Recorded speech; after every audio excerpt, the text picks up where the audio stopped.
Channel कशा आहे तुम्ही? मस्त आहे ना? विक्टर्स लाईफ यामध्ये तुमचं स्वागत आहे।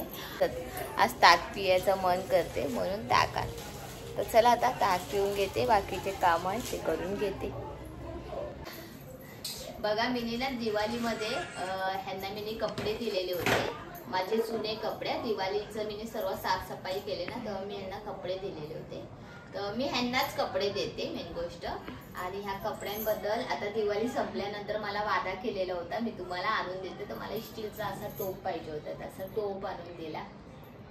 आणि आता थोडेच कपडे होते ते परत देऊन टाकले। म्हणजे बघा ना, आपण आपल्या माणसाला कपडे देतो ना, ते काय उपयोगाचे नाही, त्यापेक्षा असल्या माणसाला कपडे द्यायचे आणि त्यांच्याकडनं आपल्याला अशी भेट वस्तू म्हणून भेटते तरी आहे ना ग? देते ना मी। ज़्यादा से ज़्यादा फॉलो करो, अच्छे से करो। उनको जुने कपड़े देते हैं, हमारे बच्चे लोग पहनते हैं, हम भी पहनते हैं। मैडम बहुत अच्छी है, मुझे उनका घर का सब सामान भी देते हैं, मोबाइल भी पर घर के सब कुछ देते हो। जुना माझा मोबाईल होता ना, ती पण दिला मला। हाँ, तो पण देऊन टाकला तिने। आता तो बनवायला टाकलाय जुना मोबाईल, आता ती चालूच करेल। उलट ही कपडे मी घालते, माझे मुले घालते। तुम्ही दुसऱ्या कोणाला दिलं गरीबाला कोणाला, ती कपडे कोण घालत नाही। तुम्ही रागवू नको, कोण बिमारीवाला देव कोणाला असं त्रास देऊ नको। कोण बिमारीवाला, कॅन्सरवाला, टीबीवाला कसलं पण राहते, ती लोक कपडे आश्रमाला पण विकते उमालाच। ती लोक उलट पैसे घेते, ती लोकांना नाही मोठे मोठे ती लोक देते पैसे, ती लोकांना गरज नाही कपड्याची। उलट ही कपडे मी घालते आणि माझे कपडे व्यवस्थित असतात ना, फाटले पण नसतात। असेल फाटलेले पण एवढे नसतात, चांगले। हिंचे कपडे माझी मुलीला बर्थडे दिवशी घातले, दिवाळीच्या दिवशी घातले। आता बघा ही मोबाईल दिला मला, मी यूज करणार, माझे फोन देणार। मला साडी दिली बघा दिवाळी। जेवण झालंय बनवून, भात डालच बनवलं, जास्ती काय बनवलं, संध्याकाळी भाजी बनवायचीच आहे। तर आता भांडीवाली येऊन गेलेली आणि तिने मला हा स्टीलचा टोप दिलेला। दिवाळीचे थोडेफार साफसफाई केले, त्याचे जुने कपडे होते ते मी तिला दिलेले आणि मोबाईल सुद्धा दिलेला होता।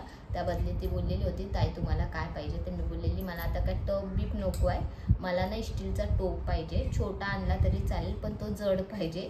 पण तिने मोठा टोप घेऊन आली, तो थोडा हलका आहे। ठीक आहे, त्यामध्ये म्हणजे बरीने म्हणजे ठीक आहे, चालेल मला।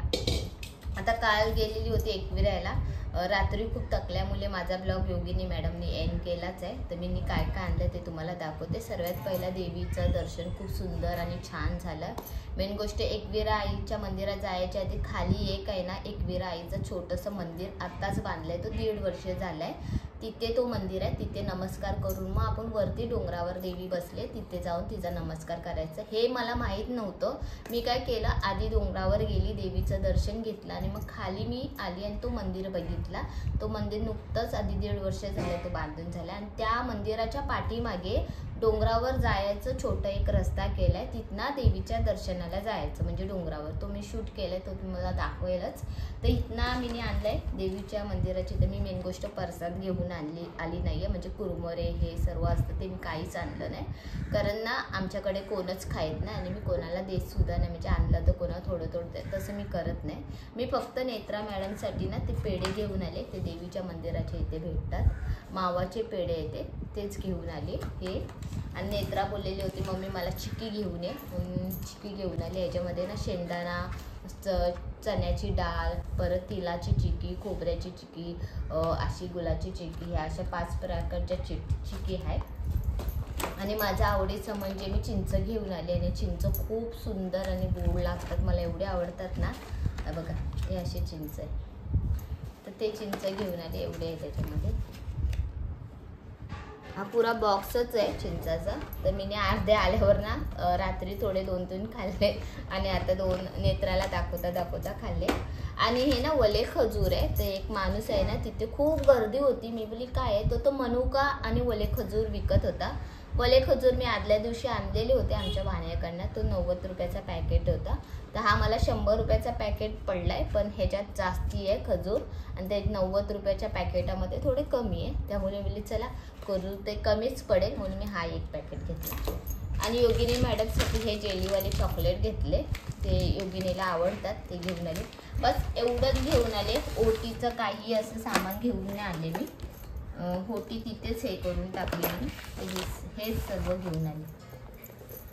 घेऊन आता जेवून घेते आणि मग सर्व काम आवरून घेते आणि डायरेक्ट नंतर तुम्हाला भेटते.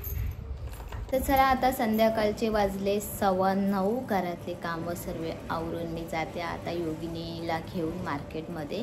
कारण योगिनीला दिवाळीच्या होमवर्क बुकमध्ये ना तिला कार्ड पेपरचे ना फटाके बनवायला सांगितले. तर फटाक्यासाठी मला कार्ड पेपर लागेल, काय काय बरंच लागेल ते घेऊन येते आणि बघूया. चला ते जाऊन येते मग मार्केटमध्ये आणि येऊया.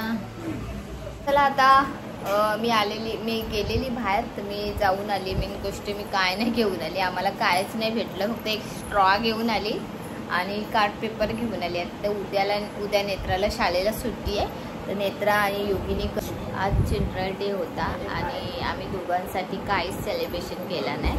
तर दुपारी मीनी केलेली होती डाळ भात आणि मग तिच्या पप्पांना मी फोन केलं. तर तिचे पप्पा बोलले आपण हॉटेलमध्ये जाऊया जेवायला. तर मी बोलली नको करून मी डाळ भात केलं, तुम्ही बाहेरनाच काहीतरी भाजी रोटी आणा करून. दीदीचं तरी ट्युशनमध्ये झालं, दीदीला पिक्चर दाखवला. तुझ्या मनाचं आणलंय ना पप्पाने आता खायला.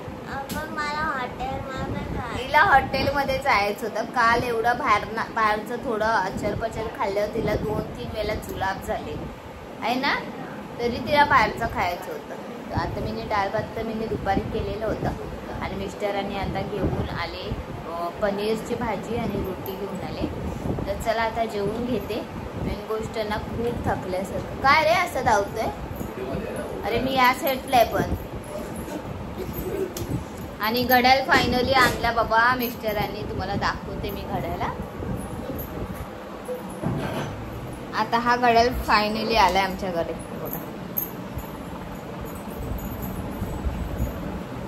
Colour choice.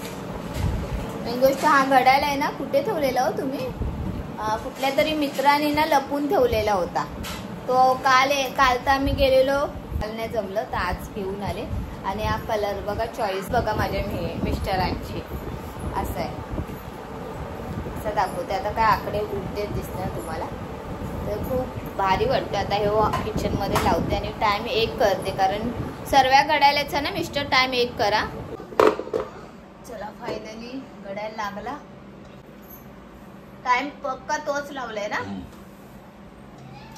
पण 11:15, कारण हा घड्याळ आहे ना आम्ही 10 मिनिटं पुढे ठेवलेला, पण आता बरोबर तो फिक्स टॅग ठेवला. आता हॉल मधला आहे हा घड्याळ, किचन मध्ये ठेवलेला होता तो पण फिक्स था. बघा मी चिंच घेऊन आलेले ना, ते मी ह्या डब्यामध्ये भरून ठेवले आणि चॉकलेट ह्या डब्यामध्ये भरून ठेवले आणि चिकी ह्या डब्यामध्ये भरून ठेवले. आणि ह्याच्यात मी नाही भरले खजूर.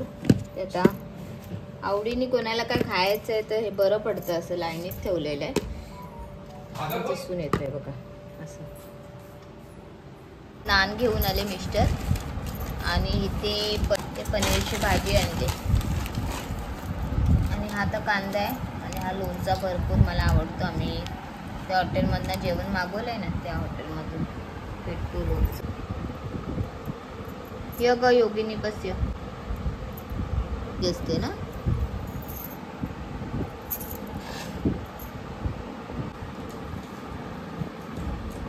पनीर टिक्का आणि नान आणले. तर आता आम्ही जेवून घेतोय. मेन गोष्ट डाळ भात मी केलेला होता दुपारी. तर दोघींची पण इच्छा होती हॉटेलमध्ये, नाही योगिनीची इच्छा होती हॉटेलमध्ये जायची आणि मिस्टरांची. नेत्राची आणि माझी अशी इच्छा होती डाळ भात केलाय तर आपण तुम्ही पनीर आणि रोटी आणा करून. तर आम्ही तेच सांगितलं. परत हॉटेलमध्ये जाऊन मग एवढा जेवण वेळ झाला असता. तर आता जेवून घेतोय आणि मग ओके भेटूया नंतर. चला आता आमचं जेवण झालं आणि आज गाडीची खट्याखड करून टाकली. दाखव ग तो बिल. आज गाडीला आमच्या 3000 किती आला खर्च, 3050 रुपया बघा. एवढे गाडीचे पार्ट पुरे बाद करून टाकले नवऱ्याने.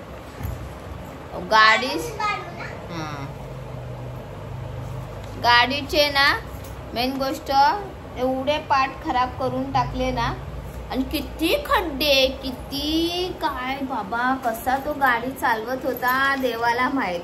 मेन गोष्ट ते एक्सेस बाईक आहे आमची आणि ती बाईक म्हणजे जास्ती म्हणजे धावते ती जास्ती, पण अशा एवढ्या लांबच्या ह्याच्यामध्ये आणि पहिल्यांदाच एवढं गेलो. परत ते खड्डे रस्ते विसरलेलो, खूप म्हणजे खूप थोडं हे वाटलं. आणि गाडी आधीच आमची बोलतात ना, त्या गाडीला 5 वर्ष कंप्लीट झाले आणि तिची जरा हवाटंग झाली आहे गाडीची आमच्या. तरी आम्ही गाडी एवढी एकविरायला घेऊन गेलो, त्यामुळे जरा गाडीला प्रॉब्लेम आला. तर एवढा खर्च आला 3050 रुपये. एवढा काय केलाच नसता. गाडीचे पार्ट आतमध्ये खूप खराब झालेले होते आधीपासूनच.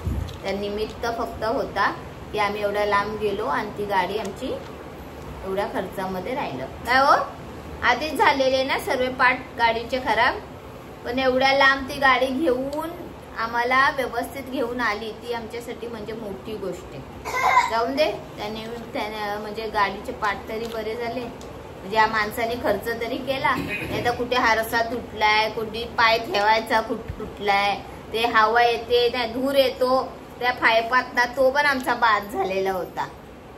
गाडीचा खर्च तर आलाच, पण काय नाही. पण एकविराईचं दर्शन खूप सुंदर झालं ना मिस्टर. चला आता इथेच मी माझा ब्लॉग एंड करते. तुम्हाला माझे ब्लॉग आवडत असेल तर प्लीज तुम्ही लाईक करा आणि सबस्क्राईब करायला विसरू नका. Bye bye, good night.